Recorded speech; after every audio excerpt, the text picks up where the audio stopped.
grow, still can't stop it.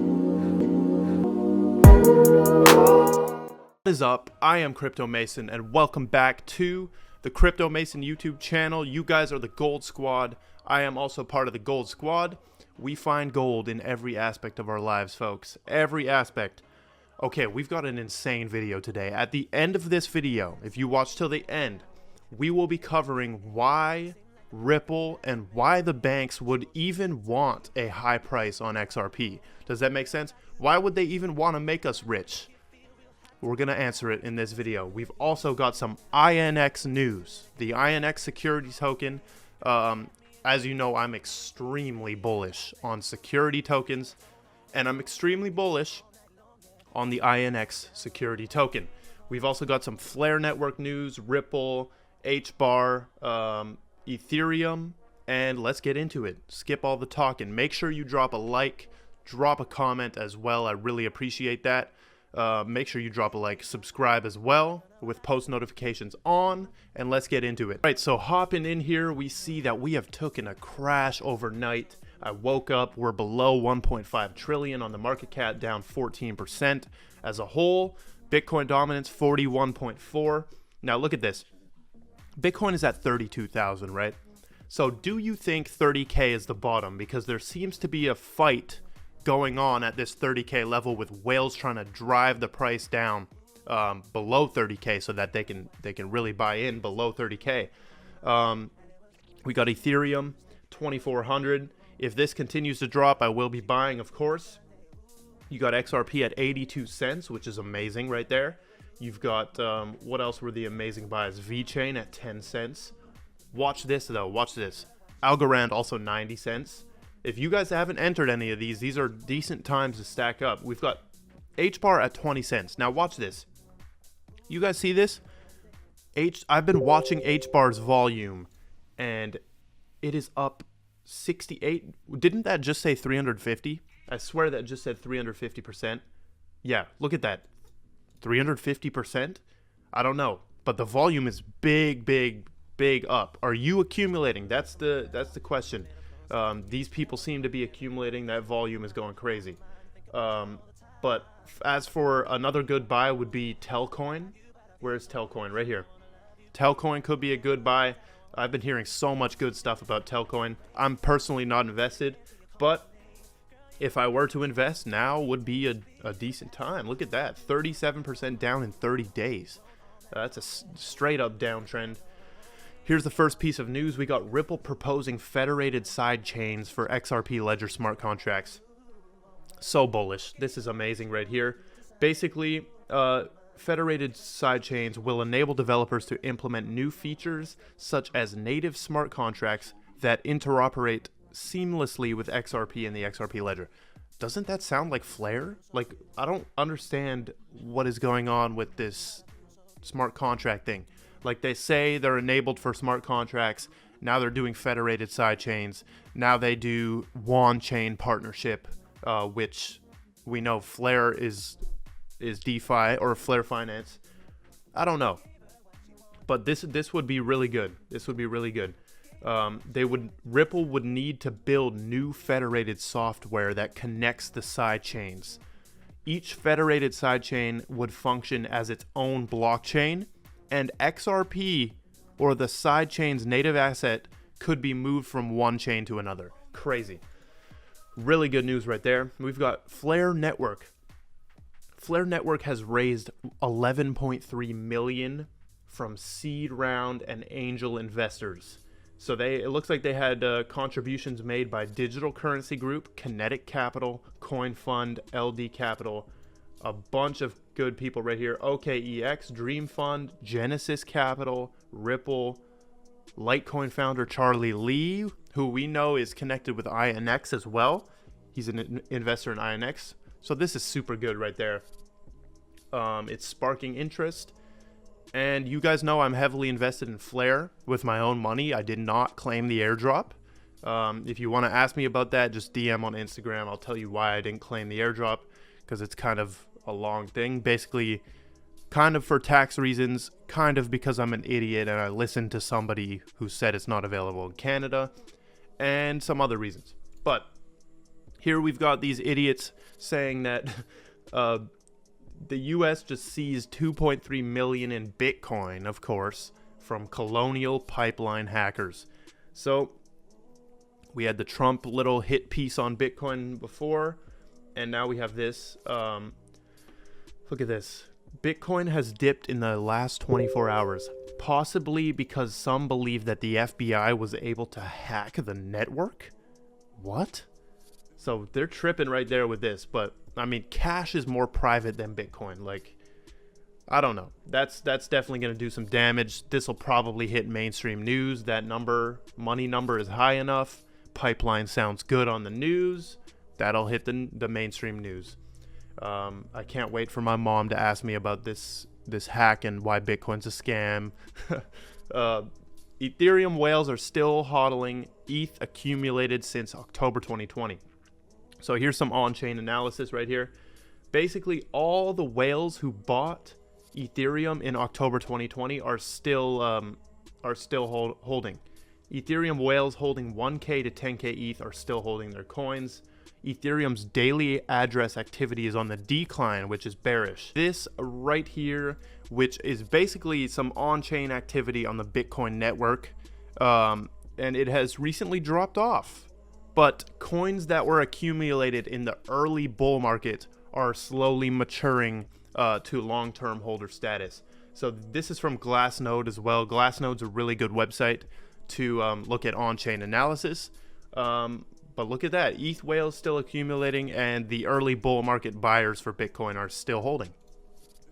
Here we've got the global media goes down. Oh my. CNN, New York Times, FT, The Guardian, Reddit, and countless other sites went down today with this error message. Very interesting. What if they were decentralized? I don't know. Would that help? I don't know. Here's the INX news right here. INX Limited has completed the Open Finance acquisition. So basically it is confirmed, and FINRA, which is the Financial Industry Regulatory Authority, has approved it for change of ownership. Very good stuff right here. That's 60,000 registrations. And now you can you will be able to onboard from the Open Finance onto the INX trading platform. So honestly, I was under the impression that they were going to have one INX trading platform, right, with securities and crypto beside each other, right? But I guess Open Finance is what they've acquired. I hope they kind of merge maybe, and they don't keep it separate, but I don't know. It's probably good either way. Look at that. We're getting follows and we're not even streaming. Cryptonaut Mike, appreciate the follow, bro. Look at that Phoenix emoji. If you've never been on the Twitch streams, take a look at that little alert. So that's basically all the news we have today. Except this. Lex Moskovsky says 1.37 billion and 215,000 accounts were liquidated in the last 24 hours. You can see 618 million for Bitcoin, 365 million for ETH, XRP 88 million. They're liquidating right there. That's pretty crazy. And now let's get into why XRP would even want to be a high price. Like, why would Ripple want this to be a high price and make all of the early investors rich, or anyone who's in there rich? Also, why would the banks want it at a high price?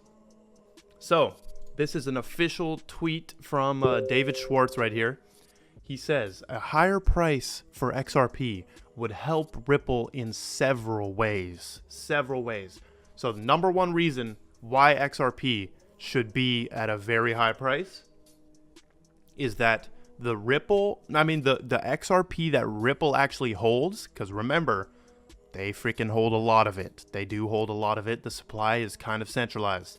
But that XRP would gain value, and then Ripple can sell some of it and fund operations, right? If Ripple's holding a bunch of XRP, you've got to remember that Ripple is a centralized company investing on a decentralized digital currency called the XRP ledger.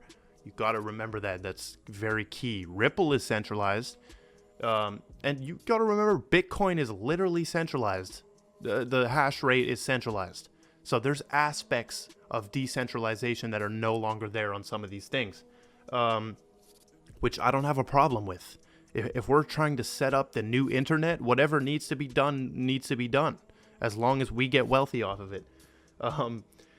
So XRP, he says, indirectly, more value on XRP almost always means more liquidity and trade volume, right? XRP already has each of the other characteristics needed to be a good intermediary asset, but it will initially be limited by the available liquidity.